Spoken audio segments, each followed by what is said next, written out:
Today we will learn about algorithm and flowcharts. We already discussed in previous classes.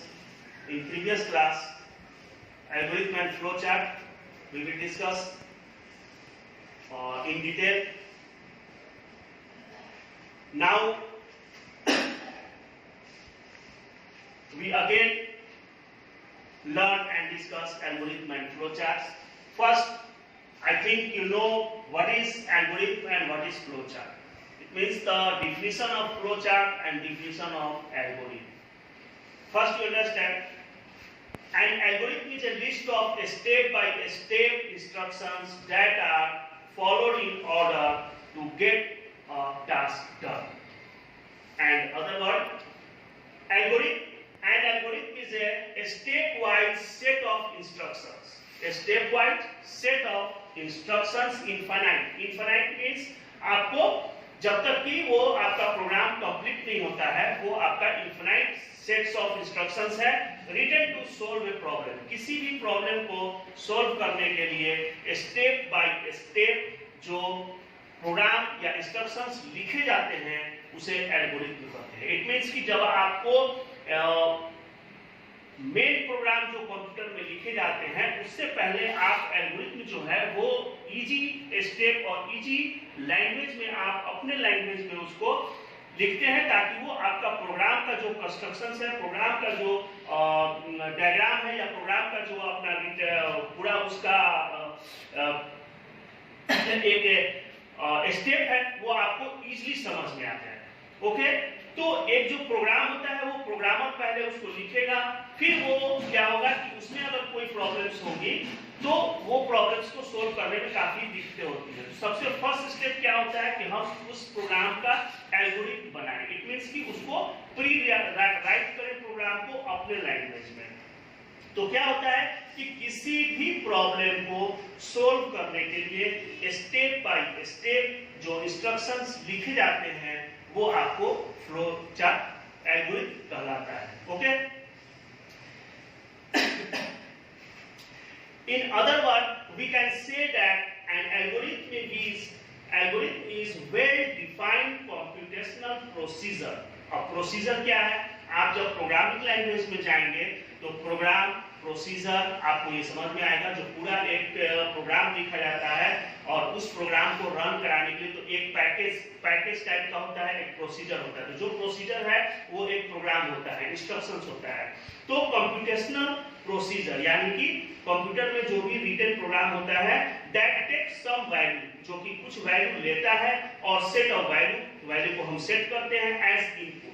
उसमें हम input as a set करते हैं and produce some value और set of value as output.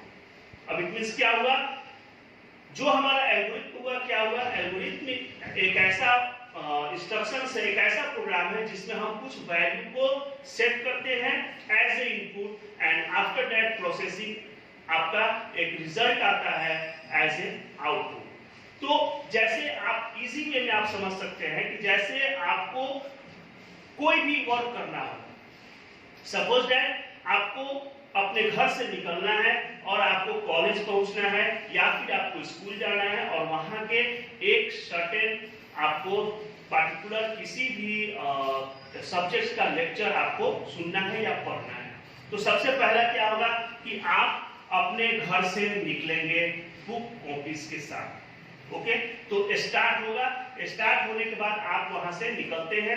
निकलने के बाद सबसे पहले आप कॉलेज पहुंचने के लिए रिक्शा या ऑटो के पास जाएंगे, रिक्शा ऑटो पकड़ेंगे. सेकेंड स्टेप, आफ्टर दैट आप अपने कॉलेज पे पहुंचते हैं. फिर तीसरा स्टेप जो होगा पहुंचने के बाद, चौथा स्टेप जो होगा वो आप अपने क्लास में जाएंगे और अपने सीट पे बैठेंगे.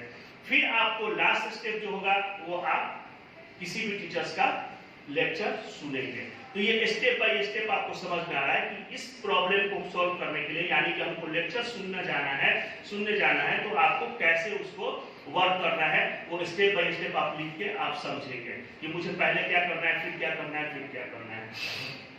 उसी तरीके से आप यहाँ पे देख सकते हैं कि मेरिट्स ऑफ एल्गोरिथम. अब जो एल्गोरिथम हम लिखते हैं जो हम एल्गोरिथम लिखते हैं इसकी मेरिट्स क्या है, इसकी फायदे क्या है? तो it makes the program easy to read and understand. It means कि जो कंप्यूटर प्रोग्राम लिखा जाता है वो टेडियस टास्क है। इट मीन्स कि आपका कॉन्सेप्चुअल टास्क है। अगर आपके पास कमांड पता है, आपको रिटन प्रोग्राम लिखने का सारा कोडिंग पता है, तो आपको प्रोग्राम को लिखना है। बट आपको उससे पहले जब आप एल्गोरिथम बनाते हैं तो वो प्रोग्राम को समझने के लिए काफी इजी वे हो जाता है। इट मीन्स कि आप उसको काफी आसानी से समझ सकते हैं। It makes the program easy to read and understand. इसको आप काफी आसानी से पढ़ सकते हैं और आसानी से समझ सकते हैं।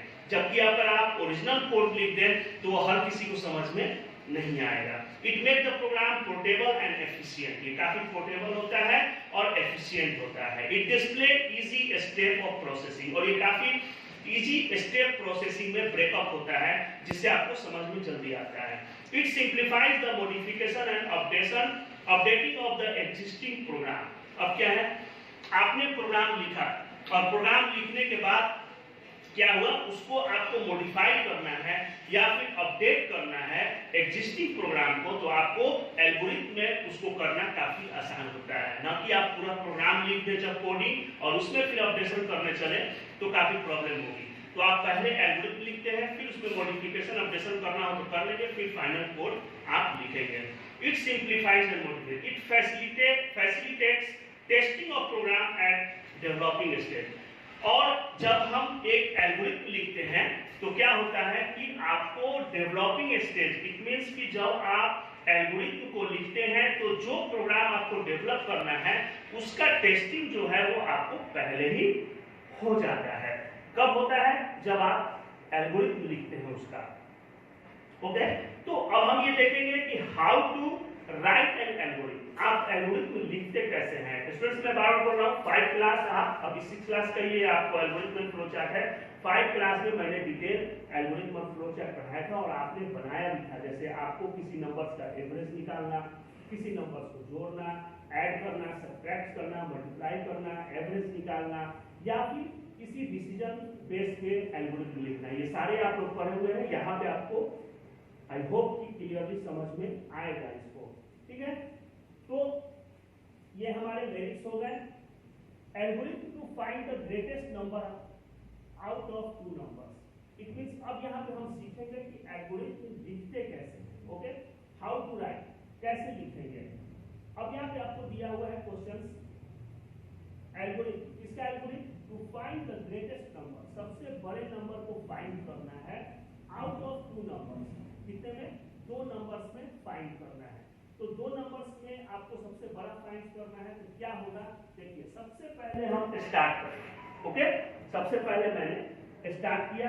स्टार्ट करने के बाद अगर 2 नंबर को, अगर हम ये बोले कि क्लास में 2 स्टूडेंट्स का आपस में हाइट कंपेयर करना है कि 2 स्टूडेंट्स आप बाहर आए और देखें कि इसमें से कौन बड़ा है। पहले आपको 2 स्टूडेंट्स इसमें से सिलेक्ट करना होगा। ओके, तो क्या होगा, इनपुट 2 नंबर्स, यानी कि पहले आपको 2 नंबर्स लेने होंगे, तभी तो आप कंपेयर कर पाओगे। After that compare the 2 numbers, फिर आप कंपेयर करें। क्या कंपेयर हो रहा है यहाँ पे students? If a is greater than b, यदि आपका a ग्रेटर देन b है, गो टू नेक्स्ट स्टेप, यानी कि यहाँ से ये नेक्स्ट स्टेप पे आ जाएगा यहाँ पे। Okay, if a is greater than b, अगर a b से बड़ा है तो go to next step. It means कि आपका यहाँ पे आ गया प्रिंट द रिजल्ट, यानी कि यहाँ पे आपको प्रिंट रिजल्ट उसने किया। अगर ये कंडीशन यस नहीं होता है, नो होता है, इट मींस कि अगर a बड़ा नहीं है तो क्या होगा, एल्स, मतलब कि अगर नहीं हुआ तो go to the 6th step. अब 6 स्टेप्स क्या है यहाँ पे, तो क्या होगा, प्रिंट द रिजल्ट। अब यहाँ पे result a is greater print होगा और यहाँ पे रिजल्ट b इज ग्रेटर। तो अगर a पहला अगर सही है तो यहीं से आ गया, बोलेगा कि हाँ भाई a बड़ा है b से, यहाँ प्रिंट कर देगा a इज ग्रेटर। लेकिन इसको मिल गया कि नहीं, a b से बड़ा नहीं है, तो वो डायरेक्टली क्या करेगा, यहाँ से go to the 6th step, नहीं तो एल्स वो यहाँ से यहाँ स्टेप करेगा। ठीक है, अगर इफ उसको मिल गया तो कहाँ आएगा, यहाँ आएगा। अगर नहीं मिला तो एल्स 6th पोजीशन पे आएगा और प्रिंट द रिजल्ट, और रिजल्ट क्या होगा, b इज ग्रेटर। क्या है ये, बी ग्रेटर है। तो और देन स्टॉप, यानी कि अगर आपका पहला सही हो जाता है तो यहाँ पे ही स्टॉप हो जाएगा, ठीक है। ये दो प्रोसेस आपका नहीं होगा। लेकिन अगर आपका ए बड़ा है नहीं है, छोटा है ए और बी आपका ग्रेटर है, तो ये आपका यहाँ से एग्जिट करके ये इस वाले स्टेप पे आएगा और ये दो स्टेप फिर बाद में होगा। यहाँ पे स्टॉप होगा, प्रोग्राम एग्जिट हो जाएगा। अगर आपका नहीं है तो फिर यहाँ प्रिंट करके फिर स्टॉप होगा और प्रोग्राम एग्जिट होगा। तो ये आपको सिंपली जो है एक फ्लो चार्ट लिखने का एक तरीका है, जिसे आप समझ सकते हैं कि फ्लो चार्ट कैसे लिखते हैं। इसको हम आगे और डिटेल समझते हैं। एल्गोरिथम किसका समझना है, टू सब्ट्रैक्ट टू नंबर्स। क्या है, दो नंबर्स को subtract every time you have to start करना होगा। Okay, every time you have to start subtract two numbers, start after that input two numbers. दो नंबर्स को सब्ट्रैक्ट करना है तो हमें दो नंबर लेना होगा, इनपुट टू नंबर्स, दो नंबर्स को लेते हैं, यानी कि दो अलग अलग नंबर्स को लेते हैं। After that subtract the two numbers. अगर आप जैसे ये ऐसा है, आप स्टार्ट करते हैं, दो नंबर लिए, मान लो आपने एक 4 लिया और एक 6 लिया, ओके। उसके बाद सब्ट्रैक्ट द नंबर, आपने क्या किया, यहाँ पे आपने a is equal to 6 minus 4 subtract कर दिया। After that print the result. अब यहाँ पे क्या आएगा, 6 प्लस 2, a में वैल्यू आ जाएगी। अगर हम यहाँ पे प्ले a प्रिंट करते हैं तो वैल्यू क्या प्रिंट होगा, 2, क्योंकि 2 में a की वैल्यू आ जाएगी, a में 2 की वैल्यू आ जाएगी। 2 जो है यहाँ पे वो a में स्टोर हो जाएगा। अगर हम a प्रिंट करते हैं तो 2 प्रिंट यहाँ पे आपका रिजल्ट जो होगा वो 2 होगा।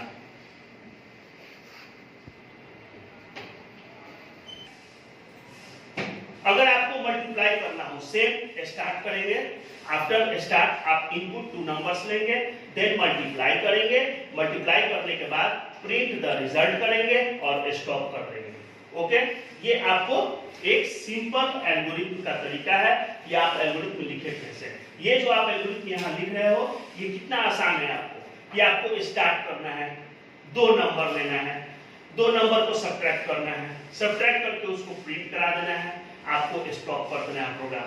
अब इस प्रोग्राम को जिस लैंग्वेज में आपको लिखना हो, जैसे आप C+ में लिखे, विजुअल बेसिक में लिखे, .NET में लिखे, C# में लिखे, किसी भी लैंग्वेज, ये सब प्रोग्रामिंग लैंग्वेज है, ये किसी भी लैंग्वेज में लिखे, आपको फंडा यही होगा, कोडिंग अलग अलग होगा। जो आप कोड जानते हैं उस कोड में आपको लिखना होगा, आपको स्टार्ट करना होगा, नंबर्स लेने होंगे, मल्टीप्लाई या सब्ट्रैक्ट करना होगा, फिर प्रिंट रिजल्ट को प्रिंट कर देना है और स्टॉप कर देना है। अब ये देखना है कि उस प्रोग्राम में प्रिंट के लिए क्या कोडिंग है, इनपुट के लिए क्या कोडिंग लेना पड़ता है, सब्ट्रैक्ट करने के लिए क्या करना है, वो आप देखेंगे।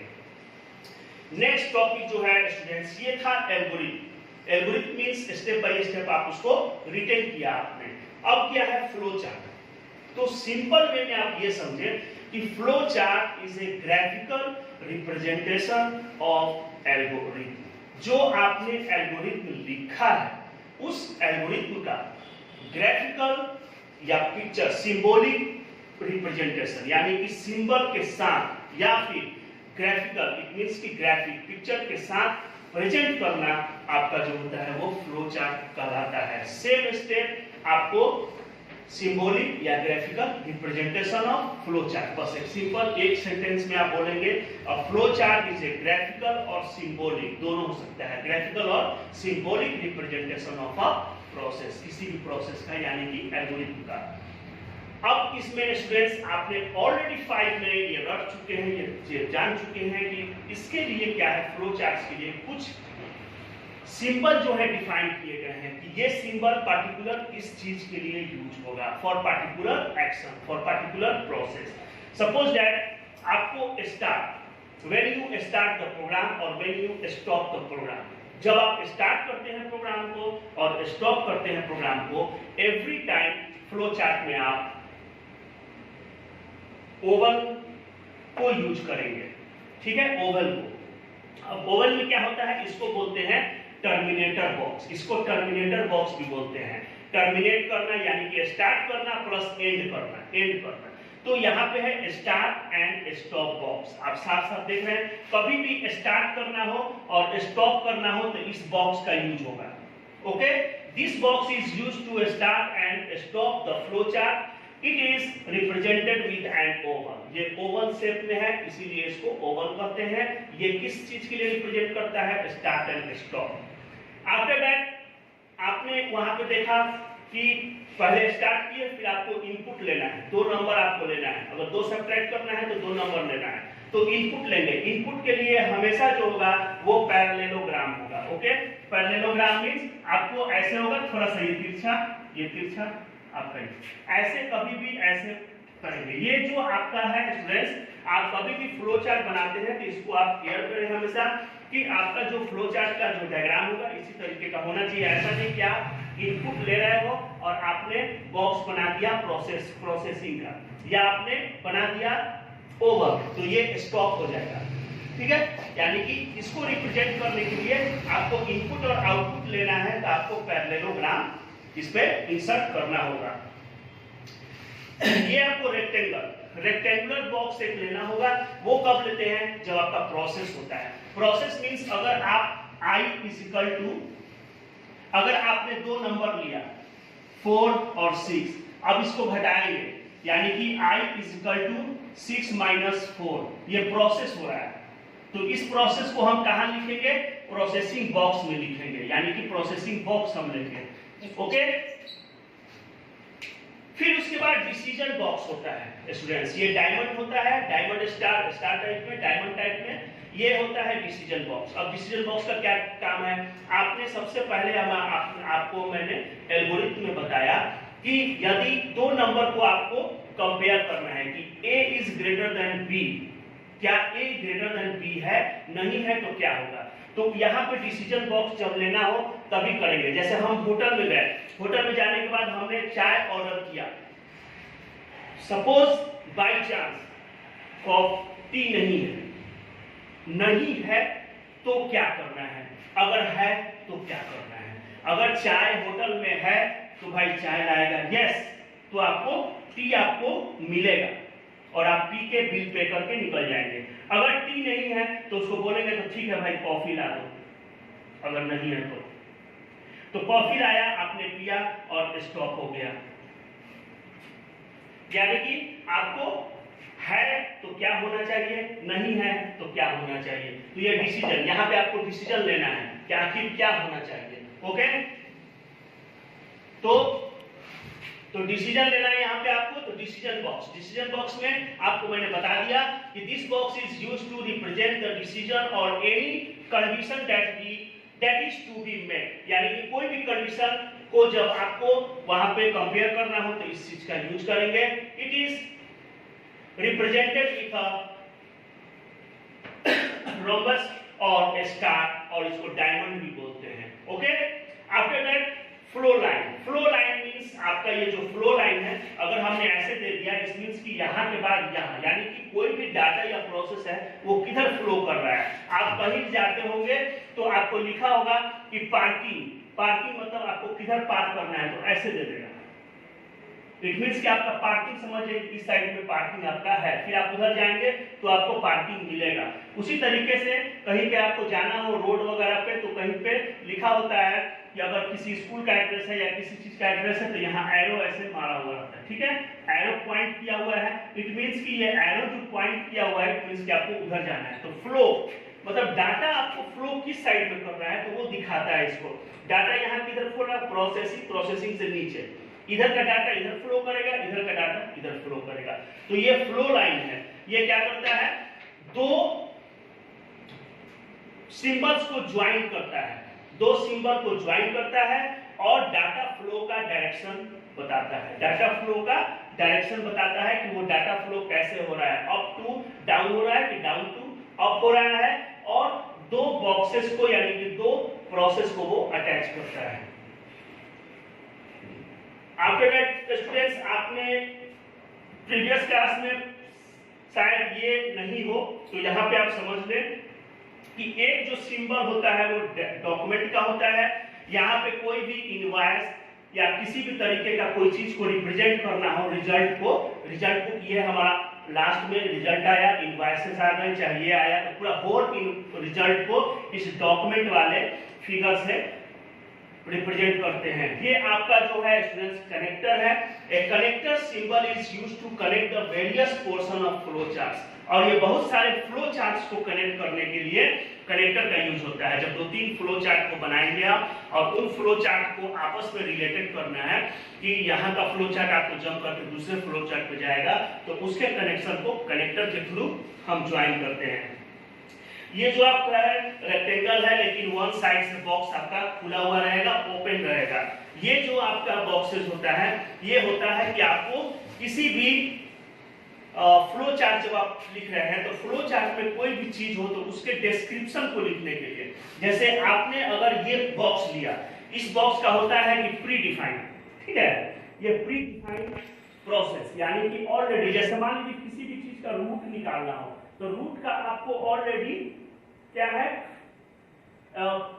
रूट पहले से आपको, जैसे मान लीजिए आपको कैलकुलेट क्यूब रूट निकालना हो, ठीक है, और 27, तो क्या होता है, कुछ फॉर्मूला आपको पहले से मेंशन होता है और आपको पता होता है कि इसका रूट इतना ही होता है, मतलब कि प्री डिफाइंड वो, यानी कि उसको आपको प्रोसेस नहीं करना है, वो आपका पहले से डिफाइन है कि उसका वैल्यू इतना ही आना है, तो उस वैल्यू को आपको यहाँ पुट करना हो तो ये प्री डिफाइंड प्रोसेस है, जो कि आपका ऑलरेडी पहले से प्रोसेस हो चुका है, इसको दोबारा प्रोसेस करने की जरूरत नहीं है। तो अब जैसे इसको लिखना है तो इसको मैं लिखकर और यहाँ पे मैं लिख सकता हूँ कि this is predefined process to calculate cube root, यानी कि ये जो है वो प्री डिफाइंड प्रोसेस है क्यूब के रूट को निकालने के लिए। तो ये यहाँ पे हम लिख सकते हैं। तो क्या होगा, हमारे किसी भी प्रोसेस को यहाँ पे अच्छे से समझाने के लिए या फिर यूजर्स को समझने के लिए यहाँ पे हम इसका यूज करते हैं, जिसको बोलते हैं एनोटेशन सिंबल। क्या बोलते हैं इसको? Annotation symbol. ये